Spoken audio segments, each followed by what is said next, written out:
guys, welcome back to the second episode of Color Connection with Amber. Today we're going to be creating easy watercolor and alcohol ink backgrounds featuring the March 2020 Altenew Inspiration Challenge color palette, and that's what you see here up on the screen. Noreen from our design team chose the colors this month, and be sure to enter your project into the challenge for a chance to win.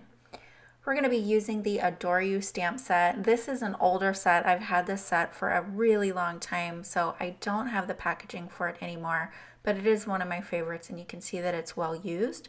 We'll also be using some of the coordinating dies, and we're going to be using some artist marker refills. So these are alcohol inks in Frayed Leaf, Caribbean Sky, and Lavender Fields. And then we're also going to be using some watercolor brush markers. So I've picked a selection that matches the color palette. I have Sweet Leaf, which is a cool green. That's from the Tropical Fiesta watercolor set. I have Sea Breeze, which is from the Spring Garden set. And then I have Persian Blue from the Winter Wonderland set. And I apologize that I picked different colors from all three different sets. Certainly you can choose a green, blue, and purple from the same set. I also have the Hello die, which is from the Envelope Liner die set from Altenew, and the Signature Words die set, the Thanks die. We'll be using those for our sentiments today. So let's get started. I have a piece of cold press watercolor paper here and a number 2 mop brush, and I am adding a clean clear water in a circular area and then dropping pigment into it. I've started with the Persian Blue, which ended up being much more purple than I anticipated, so that's why I end up adding the Sea Breeze to the color. This is the Sweet Leaf, so again I'm dropping in clean clear water and then dropping in the pigments around the edges, keeping the center of the circles mostly white and the edges darker. So here's where I'm going to pick the Sea Breeze. And there I had a big loop of it, and you can see the dome of water that I have on this circle. So I'm adding quite a bit of water to the paper so that those pigments move. And I also want to dilute the color. These watercolor brush markers are amazing because they're super pigmented. There you can see I picked the wrong color, so I just lifted up that Persian Blue with a clean brush and then just added a little more blue there. So these brush markers are really pigmented, and I wanted to dilute them so that we stay in line with the palette that was chosen for the Inspiration Challenge.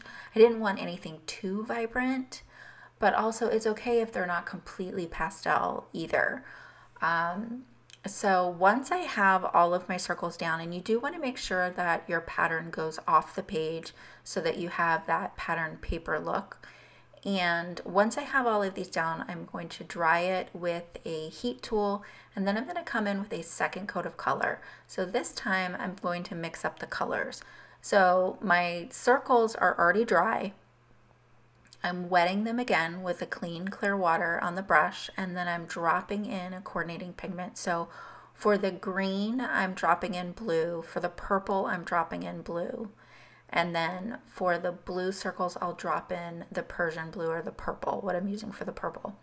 I didn't want to add my purple to the green, even though that is a blue-green, just to make sure that I didn't create a brown in case there was any yellow at all in that. So I think these are so pretty. I love the subtle difference in color in these, and I think you could have even done a third or maybe a fourth layer, but I did stop at the second layer to keep things soft because we are going to be stamping some flowers over this. So I have a heat tool here that's a dual speed heat tool, and I have it on the lowest setting to make sure that I don't warp my paper too much. So you can see it curling up there. If you see it start to curl up, just flip it over and turn it to the other side. I did not clean off my mat, so you can see that I got a bit of blue in the white area. So I just have my wet brush, and I'm going to dab that up with a paper towel. So I'm going to do that a few times until it goes back to white, and the color lifted really well. So here I have I've die cut the envelope die Hello from black cardstock, and then I have a few of the Adore You stamps, and I'm just picking the right sizes. So I want to change the direction of them. So I don't want them all going in the same direction. I don't want them to be straight. I kind of want them to almost look like they're floating around in these little watercolor bubbles. So I'm just going to stamp one first to make sure it looks okay. This is the Obsidian pigment ink here. And then I'll go ahead and stamp the others. And then I'll adjust the card panel in my MISTI to make sure that I can stamp off the page as well. So we'll just turn that around. And there's so many different images, flower images in this set. It's such a great set. This is a really good one for layering, maybe even doing wreaths. I've done a wreath with this set before. Here I'm using a sentiment from the Adore You set. It says, every time I think of you, I smile. Then I stacked up the hellos, and I'll just get that adhered and put a block on it until it dries, which is just like a minute. Here's the finished card. I love the rough edges of those watercolor bubbles and the difference in the color there. So really easy background. Moving on to the alcohol ink background, I have 91% alcohol here in a spray bottle. I have our alcohol inks that I mentioned before, a pipette, a little bit of alcohol in that dish, a synthetic inexpensive brush, my heat tool with a low heat setting, and then a piece of Yupo paper. This Yupo paper is smaller than A2 size, so what I've done is I used the pipette and I dropped alcohol onto the Yupo paper before I dropped in my alcohol ink, and you'll see me do that over and over. And then I'm just moving the ink around. Now there I got like a weird dark area, so I just put a little more alcohol on it to get those pigments moving, and then use the heat tool again. Here's the purple. And so I'm being strategic with my purple and making sure that the purple is mostly next to the blue or mixes with the blue and has very little mixing with the green. Again, just to make sure that I don't inadvertently make a brown. And you will see them touch just a little bit, so you'll get to see what color it makes. So I like the pipette technique because then you can really focus a little bit more on where you're putting your colors. And then if I just want a small drop of color, rather than dropping it directly on the page, I'll use the paintbrush to pick up the alcohol ink and drop it on that way. That way I don't get too much mixing. So there, the green is going to mix ever so slightly with the purple and blue. And you'll see that it just kind of creates a darker, almost a forest green or an olive green. And anytime I do, and here I'm just adding some splatter. So I have alcohol on my brush, and then I also added the alcohol ink. And I like to leave a lot of white space in my alcohol ink panels. Here I have a piece of vellum, and I have StazOn pigment piano black ink. I find that is one of the best inks to stamp on vellum or non-porous surfaces. It dries really quickly, and you're going to see that here. So this is the ink that I really like to stamp on Yupo paper with.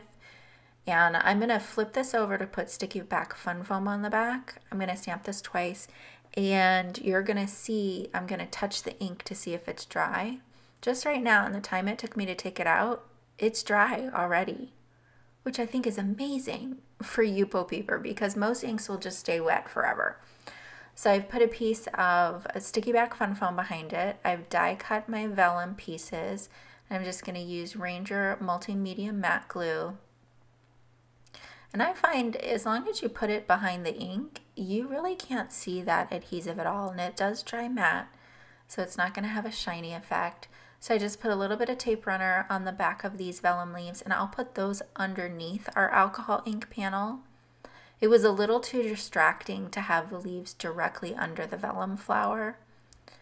I'll just add some glue to the back of this and get that popped up and centered. And I just cut that with a rounded rectangle die. And then we'll add our thanks die, which is from Signature Words die set. I'm just going to use my fingers to curl up the edges of those flowers for the petals, just to add just a little bit more dimension. I find the best way, like if I have vellum flowers, this is how I like to add dimension. I will put the flower directly onto the popped up panel and then put the leaves behind it, and you can add dimension without needing to use foam tape, which is great. Here's the finished card, and I embellished it with some black drops, and I just love how that background came out and the layered look of the vellum and also the drops of alcohol ink as well. I hope that you guys enjoyed these projects today and will give them a try. If you do, be sure to enter your projects in the Inspiration Challenge and tag us on social media at Altenew LLC and myself at Notable Ink. Thank you so much for joining me today, and I'll see you real soon with more inspiration.